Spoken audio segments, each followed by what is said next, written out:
What is up, production family? Welcome back to the second installment in this little hat tutorial. I want to take a look at how to do trap hat flourishes, those very fast hats that go across trap music and bass music and dubstep and all those genres that we all know and love. Hats like this are very signature, and without them, a track, particularly in trap, can feel a little bit incomplete and a little bit weird. Now, the first thing that I want to do is I want to take this open hat symbol that we were using in the offbeat from the prior tutorial to create a tight kind of closed hat sound. What I'm going to do is I'm going to turn on warp, and we are going to pitch this up a few semitones, perhaps like 4 or 5, make it a little bit higher pitched. You want very bright kinds of sounds for this. And then I'm going to set the beats mode to this one-shot direction and pull in the gate so it's a nice, tight, ticky kind of hat sound. When we consolidate this, we're going to see the sound that we have created reflected in the audio form. Cool. Now I'm going to take our trap hat player, or our open hat player that we had made in the last video, and duplicate this down and substitute the sample out with our new tight sample. I'm going to take a single MIDI note at C3, and I'm going to legato this across the entirety of the period of time that we want our sound to play. You'll see why in just a second. So now, if we play this back, not too exciting. It's playing one time, and that's kind of not the point. What we're trying to do is get this to happen automatically and regularly to retrigger itself. Anytime you want to retrigger, reach for your arpeggiator MIDI effect, and now we can set the rate here to play back the sound at whatever rate that we desire. And so what I want to do is I want to create a variety of different changes to this sound here in rates. That way it can go up or down in pitch. I'm going to go ahead and do this by mapping macro 5 to our rate over here. And if we listen to this with the beat, I think probably like an 1/8 note rate would be good most of the time. Cool. And to give this a little bit of variety, what I think we should do is we should do rolls into and out of the snare. So I'm going to go ahead and roll with a 16th note roll into the snare. And you can hear, actually let's make that twice as long, you can hear that whenever you automate rolling into a snare or out of a snare, you often get this really satisfying result. So here we'll roll out of the snare at a triplet division. 24ths, 12ths, 6s, and 48ths are all triplet divisions, very signature in trap music as well. Let's check it out.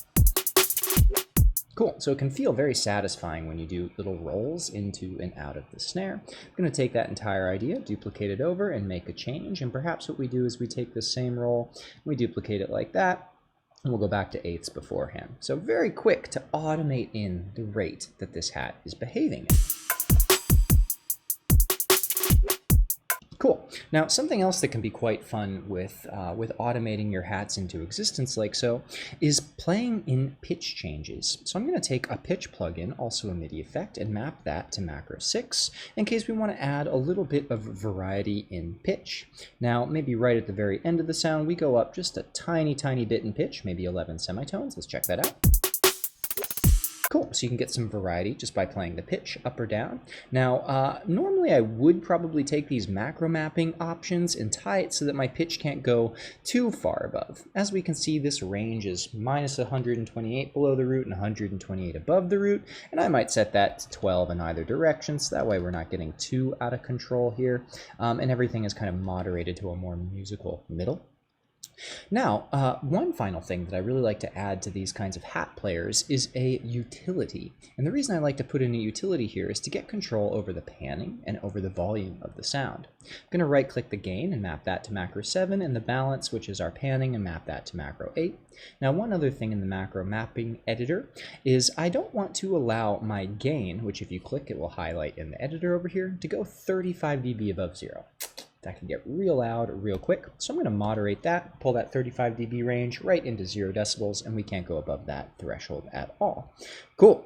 So now it's going to be 0 dB, and it's fun to have the balance control because in case you want to play your hats so that they move like panning left to right or right to left or in different spots of the stereo field, it's very easy to automate that stuff in as well, like so. Cool. As you can hear, it makes the roll feel more embellished when it kind of pans from left to right or right to left. And of course, the limits are your own imagination. Now, the reason I like to have the gain is particularly for where we put in really, really fast hats. If you play in pauses with those fast hats, it can make them more expressive. So I've duplicated over the whole idea, and with any duplication, I would want to probably change the idea in some way. So let's go ahead and speed up the hats here to 16th notes. So now you can hear it's double time in energy. It's going to be more energetic. It's going to be faster and more exciting for the second part of our drop here. But when hats get going really, really quick, it can feel overwhelming unless there's occasional rests or pauses. So I'm going to go ahead and automate that in using our gain. And I think a pause right here could be cool, and a pause right here could be cool, and we'll take those whole ideas and duplicate them across our duration. So little rests go a long way in hats. Let's check it out. Ooh, that one was better. Cool, because I didn't want to hear that click that we heard with that one, so let's go ahead and just get rid of it. Cool, you could also bounce this to audio and put the pauses in there. So once you've built this little rack, one other thing that I like to do is often replace the sample with snares for snare rolls, or replace the sample with vocals in case we want to do vocal chops, or breaks if we want to sample breaks. So what I'm going to do here is demonstrate that very quickly. Let's duplicate this down and do a quick sort of trap roll. I'm going to take the whole MIDI clip and just move it to that period of time, and let's substitute this out with a snare that we can use. Any snare at all will do, because we can shape it inside the maybe not that snare. Or that one. Here, we'll take this flex trap snare and drag it in. Now, if we want to shape the sound a little bit, let's listen to it. Cool, so it's got that automation already applied. Let's delete the automation, we'll do it ourselves. And what I think I'm going to do is I'm going to pull this sound down using my sustain and the tightness of the decay to make it a little bit tighter. Let's go ahead and pitch it up in pitch a little bit so it's a little bit brighter. Cool, I'd want to listen to that and tune that with the track itself. Let's check it out. Cool, let's come down in volume using our gain control here. Sweet. Now, let's go ahead and get this to roll. I'm going to have it roll so that it speeds up over time, and we're going to use a triplet division. Let's go ahead and set this to a 12th note or a 12th rate, and then at the end here we're going to get going to 24ths, and let's check it out, because triplets inside of trap go really well, like peas and carrots. Cool. In fact, I think we're going to go the other way around. Let's go ahead and move this like this, and this piece like this, and then splice them back together. Boom.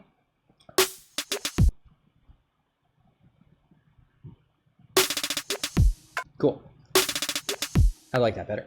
Now, that beginning part, this 24th note part, is a little bit too fast for my taste. Let's go ahead and pump in a couple of pauses, and we will do a little pause here and a little pause here. And you'll hear how the rests go such a long way in giving it some life.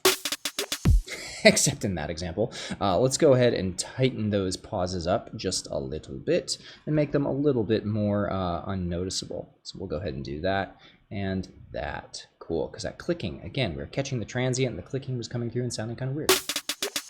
Cool. Sweet. So I'm liking that. Now the final thing is to give it some panning action here. So we'll go ahead and automate it so that it goes from left to right across the stereo field. Cool. Now, if we wanted to color the snare just a little bit more, we could sure play the pitch, but another thing I like to tie in when I'm doing these snare rolls is just a touch of redux. Downsampling your snares can give them an interesting kind of character. Let's go ahead and map that to macro 9 and play in some kind of automation with that as well. And very quickly, you're going to be making your own trap rolls, fills, builds, and hi-hats that nobody else on earth has, that are yours and yours alone. Let's go ahead and check out the final product. Sweet. So very quickly you can get some really cool options. Farewell. Hopefully some of this was useful to you, and see you all again. Take care.